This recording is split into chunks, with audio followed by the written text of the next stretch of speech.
जे काही हवंय ते झी5 ऍप वर पहा. झी5 ऍप डाउनलोड करा आणि फ्री मध्ये पहा केव्हाही कुठेही. मस्त झालं. चला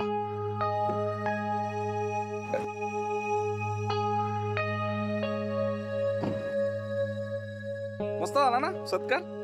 हा म्हणजे गुरु आला तो भाग सोडल्यास बाकी मस्त झाला. छान होती माणसं, गोड होते एकदम सगळे. मुळात त्यांनी गुरुला कशाला आत घेतलं, त्याचा कशाला सत्कार केला हेच कळलं नाही मला. त्यात गुरु काय बोलत होता ते काय पटत नव्हतंच मला, आणि रोख कळत होता त्याचा.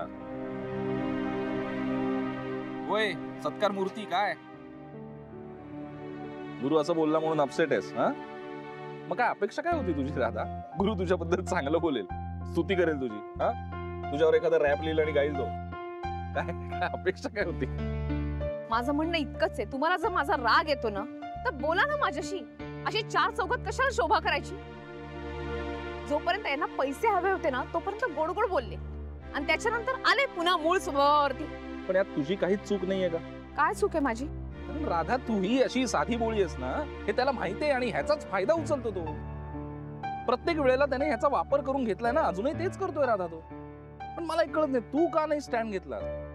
म्हणजे तू नाही म्हणायचं, तू का नाही म्हणालीस नाही? काय झालं असतं त्याच्यामुळे? सांग ना काय झालं असतं?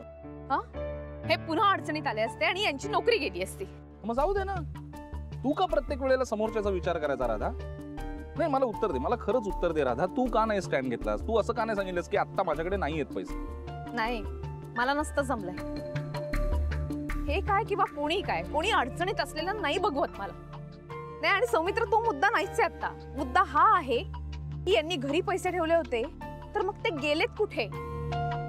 त्याचं आता तरी मला एकच उत्तर सुचतंय, जोपर्यंत गुरुच्या आयुष्यात तो बच्चा आहे ना तोपर्यंत काहीही जाऊ शकतं. अगं बुद्धी गेली त्याची, पैसा काय? बरोबर आहे, हे आपल्याला कळतंय, पण यांना कधी कळणार आहे कोणास ठाऊक. गुरुलाही काही कळत नाहीये, तुलाही काही कळत नाहीये, मला तर काहीच कळत नाहीये. काय बोलतोस तू? म्हणजे बघ राधा, सिंपल गोष्ट सांग.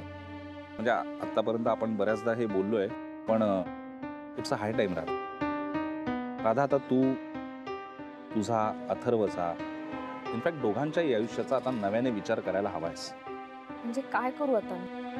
म्हणजे राधा आता मूव ऑन हो ना या सगळ्यावरून. काय म्हणजे आतापर्यंत प्रत्येक वेळेला मदत केलीस ना तू गुरुला, त्याला हवं ते करू दिलंयस ना.